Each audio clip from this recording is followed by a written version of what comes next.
Bueno, enseguida vamos a comenzar con estas jornadas después de estos momentos técnicos, que es lo que suele pasar.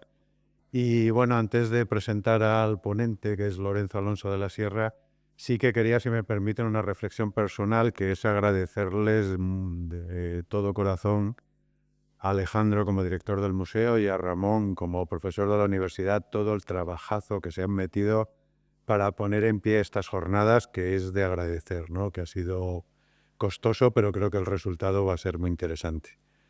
Y ahora, pues en cuanto nos sea posible, pues bueno, les presentaremos a Lorenzo Alonso de la Sierra, que ha sido toda una colaboración de lujo en la exposición, tanto lo que ha participado en el catálogo con muchas de sus observaciones, apreciaciones y puntualizaciones, como son propias de un gran conocedor del patrimonio gaditano, del patrimonio andaluz y especialmente de la escultora Luisa Roldán y de su producción, que nos ha sido especialmente de mucha ayuda, y a través de esta ponencia pues podrán disfrutar del tema con el que va a tratar, que es Luisa Roldán a través de la historia, y sin mucha más interrupción pues les dejo con él para que les dé su charla. Muchas gracias.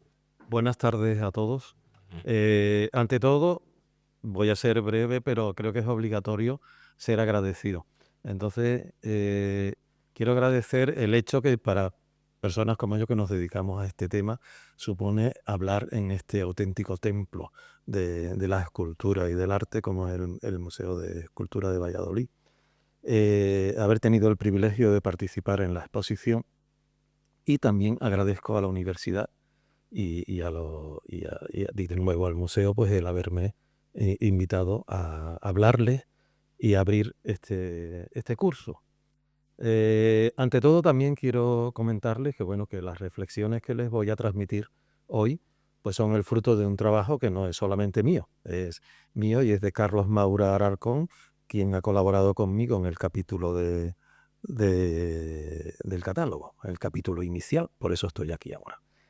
Bien, vamos a empezar una historia, y esa historia es un poco la historia de Luisa Roldán. La historia de Luisa Roldán, que nosotros titulamos nuestro capítulo Entre el mito y la realidad. ¿Por qué? Porque es una mujer que ha gozado de algo muy vedado a la mujer hasta muy recientemente, y que en muchos lugares de este mundo le sigue siendo vedado. La capacidad de poder desarrollar sus valores, su creatividad como tal. Eso ha traído consigo una fama que no la ha olvidado nunca. Es decir, ha sido uno de los pocos artistas, y hablo en masculino y en femenino, que muchos se han olvidado a lo largo de los siglos, que ha mantenido su nombre. Pero también ha tenido un precio, y el precio ha sido que se ha visto envuelta en, en situaciones, pues, digamos, en situaciones académicas de lo más variopinto. Con iniciativas como esta, los investigadores intentamos poner un poco o acercarnos un poco a cuáles son los caminos reales por los que caminó esta mujer, y desde los puntos de vista que se la debe analizar. Hemos elegido 3 focos fundamentales, y para eso hemos buscado como excusa un documento localizado en Cádiz, en los protocolos notariales, en el que Gonzalo Pomar, un gran tallista del siglo XVIII, en la ciudad de Cádiz, tasador del municipio de bienes muebles, tasa los bienes de un matrimonio. Entre esos bienes habla de una urna que contiene una obra de Alonso Cano, que sí también mantuvo su nombre, y dice, una imagen que parece de la Roldana. Fíjense ustedes qué interesante, que estamos hablando de 1782. Si parece de la Roldana, es que existen unos parámetros para identificarlo como obra de la Roldana. Por eso, nosotros, a partir de este pequeño apunte, nos ha servido de excusa. Nos podía haber servido cualquier otra cosa, evidentemente. Nos ha servido de apunte, de inicio, digamos, para desarrollar 3 temas, que son los que quiero hacerle llegar hoy. Es decir, eh, ¿cuál ha sido la valoración general de ella como escultora a lo largo de la historia? ¿Cuál ha sido el conocimiento de su modo de hacer que veremos que también ha tenido que pagar mucho a lo largo de la historia, porque yo creo que es de los escultores que ha tenido las atribuciones más dispares de la historia del arte y que la sigue teniendo hoy. ¿eh? Fíjense ustedes que precisamente parece de la Roldana, a saber cómo sería la escultura. Pero recuerden que en Cádiz había obras de Luisa Roldán, y no pocas. ¿eh? Y después también algo que no se recoge en este, pero que va implícito en su obra, que es el hecho de ser mujer. Cómo ha visto la historia a Luisa Roldán como artista, que no es algo muy uniforme. Y lo vamos a intentar resumir un poco en el tiempo que me ha tocado. Fíjense ustedes, volveremos a hablar de un personaje fundamental para que nosotros podamos conocer hoy a Luisa Roldán, que es Antonio Palomino de Castro. Antonio Palomino de Castro, en su Parnaso español, donde recoge las biografías de los más importantes artistas, recoge la de Luisa Roldán. Luisa Roldán, que había sido contemporánea suya, él la había conocido personalmente. Entonces, eh, él dice, hace tal tipo de obra, se refiere a una de sus obras, y dice cómo la trabajó, dice, dejando inmortal su nombre. Parece que era como una especie de vaticinio de lo que iba a ocurrir, porque en realidad no, su nombre no murió, y aquí estamos, todos en torno a él, ¿no? Pero yo creo que ha tenido culpa, entre comillas, mucha culpa, la literatura y los estudios de la Ilustración. Los ilustrados recogen la obra de Palomino, pero también critican a muchos de los autores que recoge Palomino. Y fíjense ustedes que el propio Jovellanos, ¿eh? Tan pocas veces citados en textos referidos a estas cuestiones, menos de escultura, policromada, cuidado que estamos hablando de algo genuinamente barroco y que ellos atacaban directamente. La escultura en madera o en barro, en este caso policromada, era algo bastante mal visto en este periodo. Ya nos está hablando de algo que es como una constante también, como Luisa Roldán cierra la gran época de la escultura sevillana, no solo sevillana, española, porque llevamos un siglo XVI maravilloso, según la tradición, un siglo XVII con grandes figuras, pero el XVIII es la hecatombe. ¿Por qué? Porque de algún modo el barroco se dispara. Y entonces ya eso un ilustrado, hablando cotidianamente, no lo puede soportar. Y quién mejor que el abad de Pons, don Antonio Pons, que en su viaje también repite esta idea. Es decir, ella, alumna de su padre, que es verdad, pero que veremos que también es otra de las lacras que lleva, porque muchos autores han considerado que, bueno, que ella es quien es por su padre, no por ella.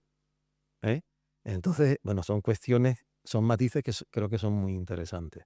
También la pone como el epígono, es decir, después de Luisa, nada, olvidándose de tantísimos maravillosos escultores, como por ejemplo su propio sobrino, Pedro Duque y Cornejo, que, bueno, ya hace mucho tiempo que es valoradísimo como una de las grandísimas figuras de la escultura española del barroco.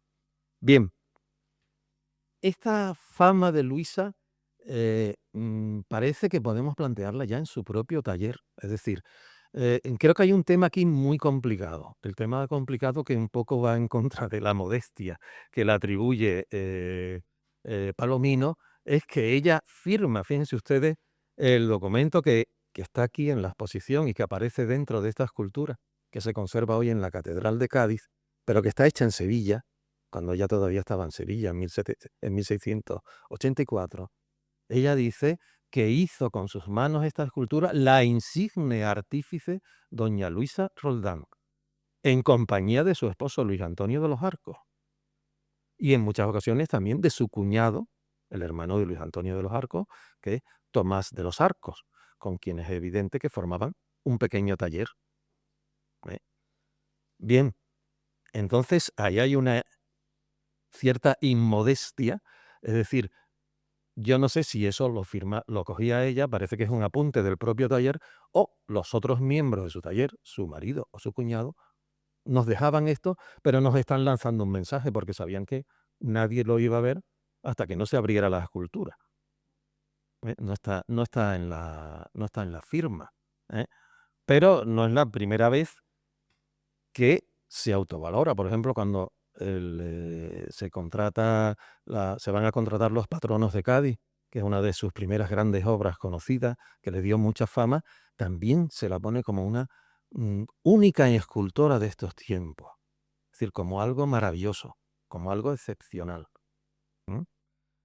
Ella misma, cuando firma su obra, bajo mi punto de vista, de las que se han conservado, entonces me perdonen que dé mi opinión, pero creo que su gran e indiscutible obra maestra, que es el San Miguel del Escorial, que hoy está en la Galería de las Colecciones Reales, la firma por multitud de sitios. Y en primer plano de la peana vemos esta leyenda, que no le voy a repetir porque creo que se ve bastante bien, en la que nos está recordando además que ella era escultora de cámara. ¿eh? Algo, en este momento, no olvidemos que estamos en el antiguo régimen, y que era algo, pues, fundamental. ¿m? Algo que desde un primer momento parece que se intuía que ya se quería que ella diese esa serie de saltos, y que Sevilla se le iba a quedar pequeña. En este sentido, es fundamental una persona, que es otro de los grandes incógnitas que quedan abiertas, afortunadamente quedan tantas incógnitas abiertas, que es el contacto con alguien que la protege y que la lleva a la corte, que es Miguel Dontañón. Miguel Dontañón es un conocedor de arte. Miguel Dontañón trabaja en la corte, está relacionado, y es un conocedor de arte que admira profundamente a Luca Giordano, el gran pintor napolitano, y va a conseguir que venga a la corte y que trabaje muchísimo en España. Y yo creo que de algún modo eh, Miguel de Añón, porque Luca Giordano viene a España precisamente cuando Luisa termina el San Miguel, aunque ella diga que llevaba trabajando en esta obra 5 años, lo dice en 1692, no coincide mucho con la escultura sevillana, con el modo de hacer sevillano. Si ustedes se dan cuenta, miren a Luca Giordano y miren a Luisa Roldán, de algún modo Ontañón le acercó la producción. ¿Por qué? Porque sabía que así iba a triunfar en la corte, porque era lo que estaba de moda en la corte. Y ella se adaptó, no solo la forma, que sigue siendo muy roladenesca, se mantiene fiel a su padre, a su aprendizaje, hasta el final de sus días, sino también en las policromías, en las que desaparecen todos los estofados y desaparece todo un modo de hacer para convertirse en napolitano. ¿eh? Ya desde que hizo el San Miguel del Escorial, un contemporáneo suyo, un pintor, Isidoro de Burgos Mantilla, nos informa Ceán, que ya le dedicó una poesía de la que solo conocemos este verso, pero desgraciadamente porque nos dice a la escultura y a su autora. Yo no he podido localizar y no lo he visto reproducido en ningún sitio el resto de la composición, que sería muy interesante saber lo que nos dijo de ella. ¿m? Sus aspiraciones van mucho más adelante. Incluso llegaron a hacer, y digo llegaron desde ahora, me acuerdo de esto de mi amigo Pablo Amador, que vendrá a hablarle, porque él es defensor de algo que creo que es evidente, que es que estamos olvidando cuando hablamos de Luisa Roldán, que ella trabajaba en comunidad con su marido y con su cuñado, y que no sabemos hasta dónde llegaba la mano la intervención de su marido. Es algo que todavía está por definir. ¿eh? Pues ellos realizan un Jesús Nazareno, o el que hoy está en Sisante, bueno, del que hoy queda algo en Sisante porque fue prácticamente destruido. Durante la Segunda República fue reconstruido. Un Jesús Nazareno para el Papa. Curiosamente, el representante del Papa en la corte pues dijo que no era una imagen adecuada, no era del gusto de la curia vaticana, y finalmente pues pasó a Sisante. Todo esto nos está hablando que no se movían en niveles ni mucho menos modestos. No olvidemos que estamos en la Edad Moderna y que la situación, la posición social de un artista, una posición que no pasa de ser un trabajador manual. Habitualmente, salvo excepciones, digamos curiosas, pues el trabajador manual, el artista es un trabajador, un miembro del tercer estado. ¿eh? Con lo cual, no es una persona de mucho prestigio. Ahí está la gran lucha de Velázquez, entre otros muchos, por ese reconocimiento que no sé si de algún modo llegó a Luisa, pero parece ser que sí.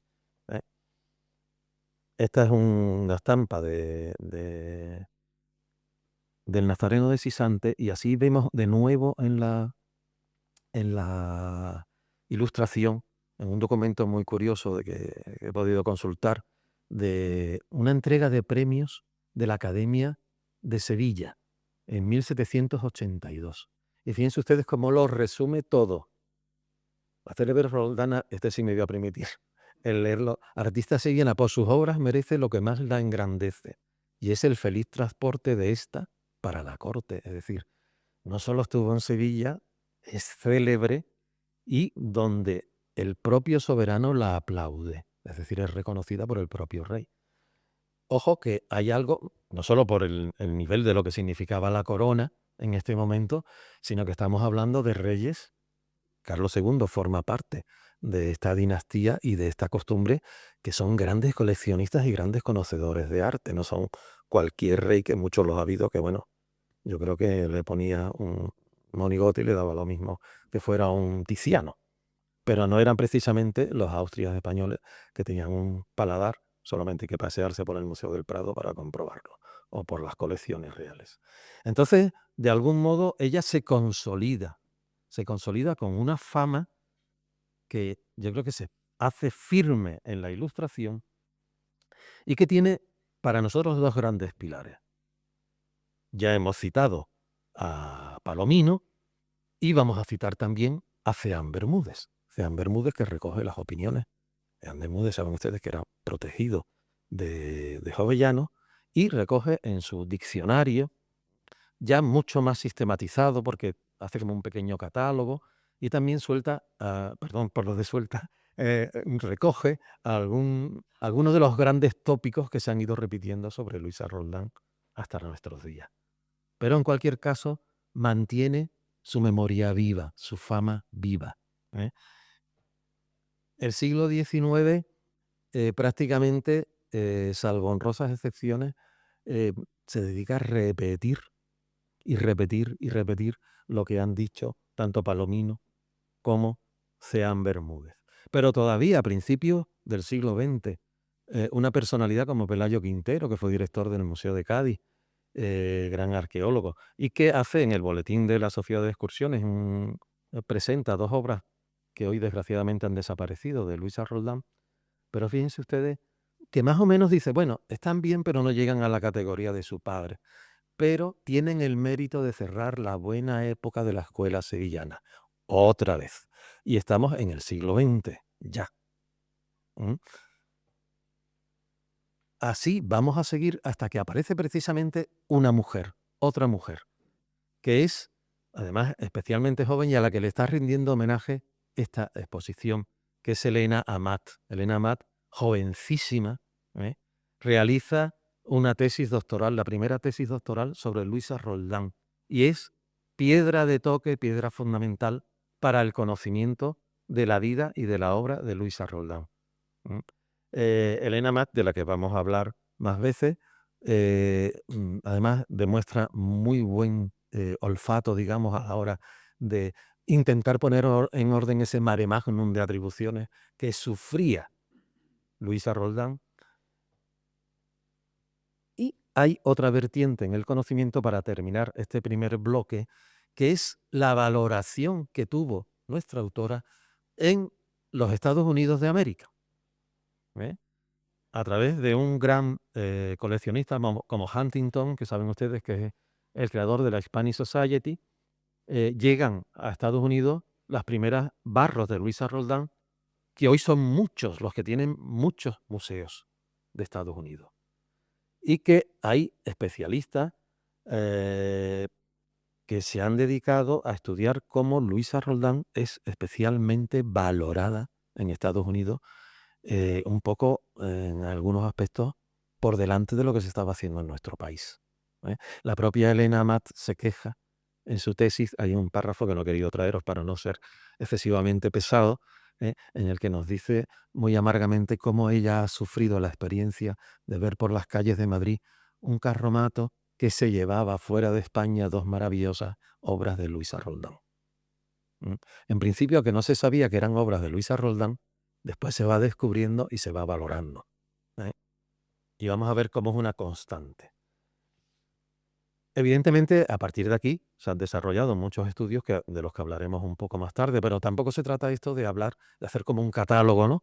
Insufrible de todos los que se han ocupado de Luisa Roldán, que para eso tenemos el maravilloso catálogo y otras publicaciones al respecto.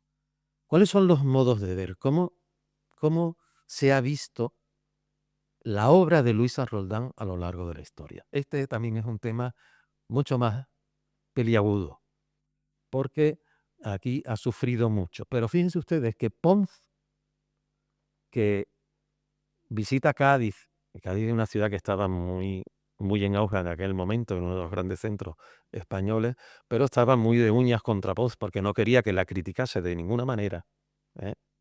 Bueno, una ciudad siempre ha sido muy amante de sí misma, ¿eh? Entonces, fíjense que en esta escultura que nadie sabía que era de la Roldana, bueno, nadie sabía, se debía de mantener la memoria, pero que la firma no está afuera, está dentro. Es la que salió en la restauración y la que está ahora aquí expuesta. Él ya sabía que era de la célebre Roldana. Y nos lo dice así. Y además se inventa una mentira absoluta. Porque dice, es como una especie del otro día en la exposición con Pleguezuelo, me comentaba, es como un poco el sino de los exeomos de Luisa, ¿no? Que siempre son exeomos. Este era un exeomo hasta las manos. Y en el siglo XVIII se le aumentó el resto del cuerpo. Y él dice lo contrario, que para meterlo en la hornacina del retablo en el siglo XVIII le cortaron las piernas, un poco para decir, bueno, qué barbaridad estas personas que no saben lo que es el arte ni el respeto al patrimonio, cuando en realidad está defendiendo una obra plenamente barroca, que va en contra de todos los principios ilustrados, que son los que él defiende. ¿Mm? Pero parece ser que era de su paladar, como también lo fue su padre. Igualmente, el propio Pons, en esta tristísimamente desaparecida obra también de Cádiz, que desapareció en los años 40 durante una explosión, yo estoy casi seguro que está hecha en Madrid, no está hecha en Cádiz, está transportada a Madrid. Ya ha habido otras opiniones en este sentido, pero lo que nos interesa es que fíjense ustedes que dice que hace un análisis técnico, figuras enteras, bastante grandes y muy expresivas. Yo creo que da en la tecla con uno de los parámetros fundamentales para conocer a Luisa Roldán. Ese expresionismo, esa forma de expresar que ella desarrolla, evidentemente se lo transmite su padre, que es un grande y ustedes lo pueden ver en el espectacular San Roque que está aquí en la primera sala de la exposición y es solamente una muestra. Pero entre los ilustrados, en el discurso que la Academia de San Fernando le encarga a Gregorio Mayans, después de nombrarle académico, que no se llegó a publicar hasta mediados del siglo XIX, pero que está escrito hacia 1776, ya nos habla de algo muy concreto que me ha parecido realmente interesante. Fíjense, nos dice doña Luisa Roldán, insigne escultora, esa coletilla no falta nunca, hizo unas manos y unos pies maravillosamente ejecutados y que aprovecharon mucho a pintores y escultores. Es decir, se sabía cómo hacía ella las manos, pero cuidado, es que yo no sé por qué después la historiografía se desvió tanto, porque había muchas obras firmadas de ella, suficiente para saber cómo trabajaba a partir de ella, entre ellas el maravilloso San Miguel del Escorial. Esas manos que ustedes ven aquí en un barro y en la Dolorosa de la Soledad de Puerto Real en Cádiz, que es la única Dolorosa que de verdad conocemos como obra de Luisa Roldán, cuando tiene atribuidas 50.000. Yo creo que esta y la Estrella de Sevilla son las únicas que deben de ser de su mano. Y fíjense ustedes, perdón por la foto que es malísima, pero no he podido encontrar ninguna mejor, en esa mano de una pintura de Valdés Leal, ¿eh? San Eustoquio. Yo creo que sobran los comentarios. Valdés Leal, al que ella siendo una niña veía pues a diario, trabajando con su padre en grandes obras, como veía a Murillo, como veía a Simón de Pineda, como veía tantos grandísimos del gran barroco sevillano, de la segunda mitad del 600. ¿eh? Entonces, como todo gran artista, Luisa Roldán se fue empapando. Y alguien que la impacta muy especialmente es sin la menor duda, y como se pone de manifiesto en esta exposición también, es sin lugar a duda Juan de Valdés Leal. Mucho más incluso de lo que parece, incluso en los propios barros madrileños, ella sigue recordando el modo de hacer de su padre y de Valdés Leal. No se olviden que una de sus últimas obras, perdón por este inciso, pero me llama mucho la atención, ya con su estilo madrileño hecho, ella, en una de sus últimas obras, que es el maravilloso Entierro de Cristo, que está ahora en el Metropolitan de Nueva York, le hace un guiño a su padre en el retablo de la Caridad de Sevilla. Es decir, le sigue recordando y le está haciendo ah, con el nuevo modo de hacer que ella tiene, que yo creo que no se da cuenta, porque como los grandes artistas también, ella va evolucionando, va abriendo puertas, pero se mantiene fiel a unos principios sólidos. Y esos principios sólidos no hay que olvidar que parten de Sevilla. Aunque Sevilla sea quizá de las ciudades que menos obras conserva, localizada de Luisa Roldán. ¿Mm? Fíjense ustedes cómo Ceán también nos la ensalza, su modo de hacer. Estamos no hablando ya de la fama, sino del modo de hacer. Y nos dice lo bien que entendía algo fundamental para los ilustrados: las reglas y la gracia que de ellas procede en el arte. Es decir, del manejar correctamente esas reglas procede ese encanto, esa calidad, no ese encanto, perdón, esa calidad que emanan las obras de Luisa Roldán. Incluso les he traído este San Fernando que todos conocen, que está ahora en el Museo del Prado, precisamente en la maravillosa exposición de Darse la Mano. Este San Fernando de Pedro Roldán, hecho para la procesión del Corpus por su padre, el propio Ceán nos plantea una leyenda maravillosa, pero evidentemente es una leyenda de cómo él hace el San Fernando, lo presenta al Cabildo y al Cabildo no le gusta. Entonces, ella, siendo niña, coge la obra, le cierra la cabeza, le cierra las piernas, imagínense ustedes el padre matándola, y los cambia de posición. Y en aquel momento, cuando se reconstruyó de aquel modo, nos dice Ceán que se la presenta al Cabildo y el Cabildo se queda fascinado. Es el toque mágico, un toque mágico que bueno, que viene un poco de las vidas de Vasari, ¿no? Como Vasari también nos cuenta algo de la infancia de algunos grandes artistas, cómo hacían obras, hechos de este tipo, que de algún modo están anunciando que desde su infancia ya era alguien excepcional. Evidentemente, no me imagino esta historia como real, pero se ha repetido hasta hace muy poco, finales del siglo XX, y yo creo que todavía se sigue repitiendo.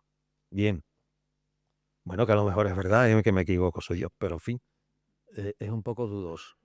Bien, este modo de hacer de la Roldana ha sido muy estudiado, sobre todo desde durante la segunda mitad del siglo XX.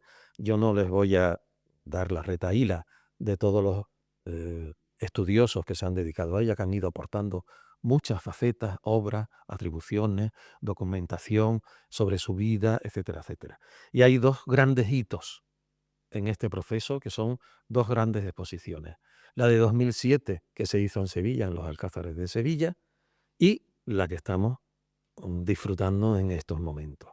A partir de ahí, ustedes revisan la bibliografía del último catálogo y ya de hecho yo, por ejemplo, me estoy aprovechando de ese catálogo para incluir en mi comentario cosas que he podido aprender de quienes han escrito, de otros autores que han escrito en ese catálogo, que creo que es lo realmente valioso, ¿no? Que nos enriquezcamos y que a lo mejor pues muchas veces variemos nuestras propias opiniones, que en ningún momento son inamovibles. Bien, vamos a seguir adelante y estos estudios nos han ayudado ¿a qué? A poner en orden, a desechar algunas atribuciones que ustedes dirán: ¿qué hace esta fotografía? Es una postal de Laurent, ¿saben? El famoso fotógrafo. Y en esta serie de principios del siglo XX, fíjense ustedes que nos habla de una obra de Luis Roldán, Le cambia el sexo también, algo que repiten algunos autores sevillanos en varias ocasiones, ¿eh? Y nos está atribuyendo a Luisa Roldán una obra que hoy sabemos perfectamente que nada tiene que ver con Luisa Roldán, que es de José Este de Bonet, nada más lejos, y que estaba en la Catedral de Cádiz, de la Cartuja de Jerez, pero que a la propia Elena Amat la presenta, pero se queda un poquito como atónita, ¿no? Como diciendo, bueno, me extraña mucho, pero no se atreve a decir que no es.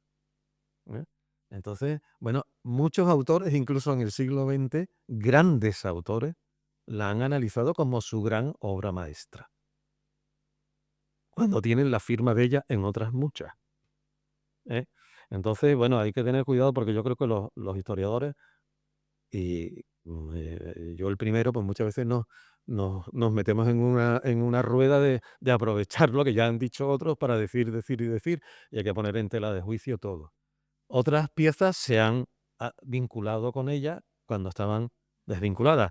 Nada más evidente que este niño, este es el de San Fermín de los Navarros, que ha estado atribuido por grandes especialistas a Alonso Cano, hasta también bien entrado el siglo XX. ¿Eh? Cuando, si ustedes se familiarizan, porque es fácil familiarizarse con el modo de hacer de Luisa Roldán, ¿eh? O a lo mejor es una obsesión que tenemos los que estamos acostumbrados a ver sus obras, pero yo creo que es muy fácil porque tiene una personalidad muy potente. Bueno, no hay la menor duda y no me quiero salir de mi tema. También se le han atribuido nuevas obras, como por ejemplo La Virgen de la Estrella de Sevilla, la Dolorosa, o el San Antonio que tenemos aquí en la exposición muy recientemente, y yo creo que certerísimamente atribuido a Luisa. Si ustedes se fijan, bueno, no me resisto, fíjense simplemente en la forma de hacer los labios, sobre todo el inferior, es como una especie de firma que no la abandona nunca en su vida. ¿M? Como, como decía Mayans de sus manos, que también son muy características. ¿Eh? O ese influjo de, de Valdés Leal, ¿eh? En el que yo creo que la imagen vale más que las torpes palabras que yo les pueda decir. Y esta es una obra madrileña, pero ella lo mantiene en su bagaje personal y también tendría una buena colección de dibujos y de obras en las que apoyarse sin lugar a duda. Bueno, tendrían. ¿Eh? Igualmente, también se ha planteado ese trabajo en común. ¿Hasta dónde llega? Bueno, evidentemente la de Tomás de los Arcos está muy claro que es la policromía, pero ¿hasta dónde llega Luis Antonio y hasta dónde llega Luisa Roldán? Porque ellos, y este otro mito que hay que deshacer, las desavenencias con su marido, pues bueno, que a lo mejor las tenía. En la casa de nadie nos vamos a meter, pero a nivel artístico, evidentemente no. Si ustedes se leen nada más que el documento de, vuelvo a repetir, de los patronos de Cádiz, el Ayuntamiento de Cádiz, no solamente está diciendo que imprimen incluso los papeles que se van a meter en la cabeza de los patronos para memoria de los siglos, ¿eh? Se dice, va a ser la obra, la insigne doña Luisa Roldán, única escultora de estos tiempos y principal artífice. Estamos en el antiguo régimen, con lo que significa un marido y su señora, aparte de que sean artistas. Su esposo, Luis Antonio de los Arcos, y su cuñado, Tomás de los Arcos. Yo creo que el propio esposo debe de ser un poco el manager de ella, todo lo contrario de lo que se ha dicho. Es decir, la que daba nombre era ella, única escultora de estos tiempos. ¿Mm? Están como vendiendo el producto, evidentemente, y están en un momento en Cádiz del que van a dar el salto a Madrid. Por ahí estaría rondando Ontañón. No sabemos si fue en Sevilla, si fue en Cádiz, donde le conoció. Ese es otro de los grandes enigmas. ¿Eh? Y en qué momento ella entra en contacto con el gusto de la corte, con el gusto a lo Luca Giordano y otros temas, más bien a lo napolitano, porque también tiene influjos de escultores napolitanos. Y de nuevo cito a mi amigo Pablo Amador que identifica el modo de hacer las peanas, esas peanas a lo napolitano, que ella cambia la peana a lo sevillano por la peana a lo napolitano. De nuevo estamos en Estados Unidos, donde los museos que han recibido obras suyas nos han abierto la puerta también a los estudios técnicos. ¿Eh? San Ginés de la Jara del Museo Paul Getty, donde se realizó por primera vez un estudio técnico completo del modo de hacer, del modo de trabajar, no desde fuera adentro, sino al revés, desde dentro a fuera, es decir, cómo ensamblaban, qué tipo de técnicas utilizaban, algo fundamental para localizar sus obras también. Lo mismo, ah, esta no me la deja ver, bueno, pero era la Virgen de la Soledad, que es un pequeño barro que reproduce la Soledad de Madrid, la Virgen famosa de la Paloma hoy en día, que está en Detroit y que también se le hizo un análisis completo en el Museo de Detroit sobre su modo de trabajar el barro, ¿eh? Que bueno, que puede variar mucho y que ya hoy, por ejemplo, el Museo de Valladolid hoy nos presenta en la exposición maravillosas restauraciones de piezas suyas en barro que ya tenemos en nuestro propio entorno. Y por último vamos a pasar, pero no pasarme del tiempo, vamos a pasar a un pequeño recorrido por Luisa como mujer. Le he traído esta primera imagen intencionadamente, porque es una imagen romántica del siglo XIX en la que se crea un mito eh, que también sigue siendo mencionado hasta hoy, que es el mito de que el San Miguel del Escorial la representa a ella que se había enfadado con su marido y el marido es el demonio que está pisoteando. Bueno, primero tendrían el don de la eterna juventud, porque ella no tiene edad, ni él tampoco, para ser estos dos jóvenes tan hermosos que representa y que siguen sus esquemas. Y fíjense ustedes cómo se presenta una litografía que intenta mm, configurar los rasgos de Luisa Roldán, una litografía que utilizamos todos y que aparece en casi todos los estudios de Luisa Roldán, que si Luisa lo viera yo creo que se desmayaba inmediato, o a lo mejor le gustaba, ¿eh? Ella pasó de ser, como nos dice Palomino, cuidado, porque es mujer, es famosa, es conocida, es apreciada, pero no deja de ser mujer. Y estamos en el antiguo régimen. Y fuera del antiguo régimen también, ¿eh? Es decir, una mujer supeditada al marido, una mujer que no tiene capacidad jurídica, que no tiene personalidad jurídica y que ya propio Palomino nos tiene que justificar de algún modo que fuera artista por su modestia suma, su virtud extremada, ¿m? Y su habilidad superior. ¿Vale? Pero fíjense ustedes cómo en el siglo XVIII, Jerónimo Jiménez, cuando nos habla del monasterio del Escorial, y está hablando de dos artistas, son Lavinia Fontana y Luisa Roldán, que están allí representadas, cuando comenta a Lavinia Fontana junto a Luisa Roldán, nos dice algo tremendo, que es la auténtica realidad de la mujer en este momento. Dice, y su mérito no es solamente de haber trabajado bien, sino de haberse elevado sobre el curso regular de todas, que solo tienen por materia propia de sus dedos y manos la lana y el lino, como insinúa Salomón. Todo un manifiesto feminista, indudablemente. Entonces, claro, esto, a pesar de la ironía, esto, ¿qué significa? Significa de algún modo hay que perdonarle a Luisa Roldán ser artista, porque es mujer, ¿eh? Entonces vamos a ver que ha sido una piedra de toque también la figura de Luisa Roldán, no solo para su obra, sino para el estudio de la historia del arte y para el estudio de la mujer artista. Hoy por hoy, espero que sigamos en un ambiente en el que, bueno, la mujer es artista, bueno, como cualquier otra cosa, sin ningún tipo de problema, pero evidentemente las mujeres, como bien nos dice Ana Aranda, que yo creo que da en la clave en un estudio del catálogo de 2007, dice, nos plantea todas las dificultades que tenían las mujeres. Dice, pero a pesar de todo, y en medio de este panorama, Luisa Roldán se hizo visible. Ese es su gran mérito. Es decir, que supo superar todo esto y parece que ella, es decir, estamos hablando de una compañía, pero indudablemente yo creo que me atrevo a decir, y creo que ustedes están conmigo, que el cerebro es ella, el gran cerebro. Y de hecho, donde ella es ella, indudablemente, es en los barros.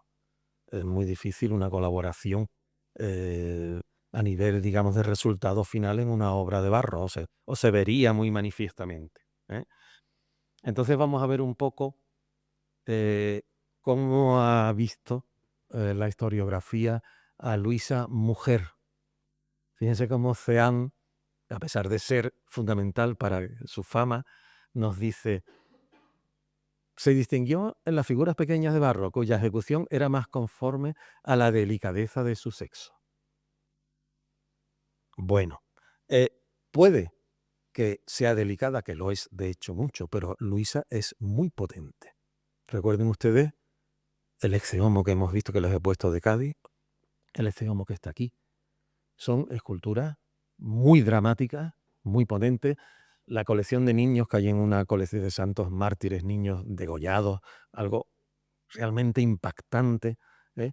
Que está en una colección italiana, en una iglesia italiana. Entonces, evidentemente, ahí le está cayendo un poco la lacra de cómo es mujer, es graciosa, es delicada, y de ahí le viene una retahíla infinita de atribuciones de toda aquella escultura que es amuñecada, graciosa, bonita, es de la Roldana. Porque como era mujer, hacía esto. Ojo, que ni es malo ni es bueno, ¿eh? Yo escuché en esta exposición, que siempre hay que aprender, incluso cuando se está visitando, a alguien que hacía un comentario que me encantó, porque estábamos viendo esos barrios tan espectaculares y era algo de este tipo, no era exactamente este. Y dice, solo una mujer puede representar la maternidad de esta forma. Evidentemente ella es mujer y tiene un sentimiento. Y su triunfo yo creo que es el habernos transmitido, como todo gran artista, su sentimiento, su modo de sentir. Porque si no, su lenguaje no nos llegaría, ¿eh? Pero fíjense ustedes, en 1912, qué comentario tan cruel que nos hace Serrano Patigatti, en las cosas menudas del género lindo, bonitas, atención, no hermosas, lucía más el buen gusto y la delicadeza de la Roldana. Es decir, algo gracioso, lo hermoso es lo grande, lo hermoso es lo potente.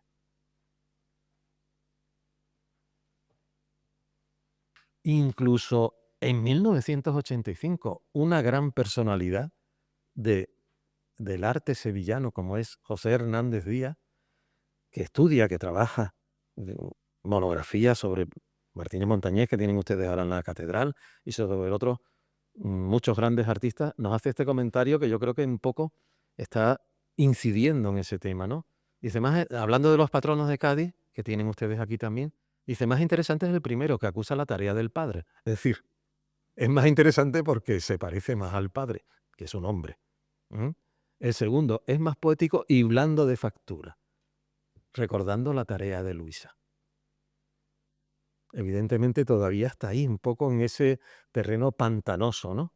Terreno pantanoso que parece que a los autores del siglo XVIII de la Ilustración no les preocupaba tanto, aunque hagan un comentario pues propio de su condición de hombres y mujeres del antiguo régimen. Pero son una serie de tópicos, y aquí tienen ustedes ya el remate de los tomates. Bueno, todavía queda un poquito más, que es el comentario que nos hace Antonio Rotondo en su historia descriptiva del monasterio del Escorial, y él recoge la tradición que dice que es fama que estando incomodada esta artista con su marido, se retrató ella en el San Miguel y a su esposo en el Diablo. Que eso se quede en una anécdota, vale, pero que se haya repetido y que se repita ahora en obras de gran categoría e instituciones también, me parece un poquito, no sé cómo calificarlo. Busquen ustedes el calificativo, ¿eh? Entonces, esto lo sufre ella, lo sufre Luisa, evidentemente. Por eso les digo que su fama tiene una doble cara, ¿eh? Ha tenido que cargar con todo esto y todavía tiene que cargar, pero para eso estamos nosotros. Y esto me parece algo maravilloso. Yo se lo voy a leer, ya prometo acabar pronto, pero fíjense ustedes cómo un conciudadano vuestro de final del siglo XIX, hablando de un libro sobre la mujer, dice, la mujer no puede dedicarse procediendo juiciosamente a todas las ciencias ni a todas las artes. No es porque falte disposición y actitud para aprenderla, perdón, sino porque han de estar en armonía con sus gustos y manera de ser. ¿Para qué quiere una mujer dedicarse a la estereotomía? ¿Para qué a la castramentación? ¿Para qué se ha de dedicar a la metafísica ni a la práctica forense? Y aquí viene lo bueno. ¿Es a propósito para ella el arte de la escultura? Ciertamente no. Ya sabemos que podía coger el martillo o el mazo y el cincel. como lo hizo en el siglo XVII Luisa Roldán, cuyas obras la proporcionan celebridad. Pero, ¿no estaría mejor tocando el arpa? Yo creo que aquí podíamos cerrar e irnos todos corriendo, ¿eh? Evidentemente, pero bueno, está escrito por una persona que está diciéndolo de buena fe y que está publicando un libro, ¿eh? Entonces, claro, aquí entran ya muchos matices, y muchos matices que han afectado a su figura y que la afectan hoy, porque de algún modo Luisa Roldán es también un icono del feminismo, y creo que con razón, ¿eh? Aquí les traigo un comentario de una de las grandes feministas españolas, y está hecho en la misma época en la que Elena Amat realiza su tesis, ¿eh?, de Carmen de Burgos. Yo no se lo leo, si ustedes tienen la paciencia de leerlo, por no alargar esto demasiado, pero fíjense ustedes cómo hace ahí una llamada a lo que es la imposibilidad de las mujeres de poder acceder a desarrollar sus capacidades. Así llegamos a 4 de las grandes monografías que existen sobre, bueno, yo creo que las 4 más grandes que existen sobre Luisa Roldán, que casualmente son de 4 mujeres. ¿Por qué? Porque mujeres investigadoras indudablemente yo creo que se han sentido identificadas y que han sentido una afinidad hacia esta mujer que destaca de tal manera en la historia del arte.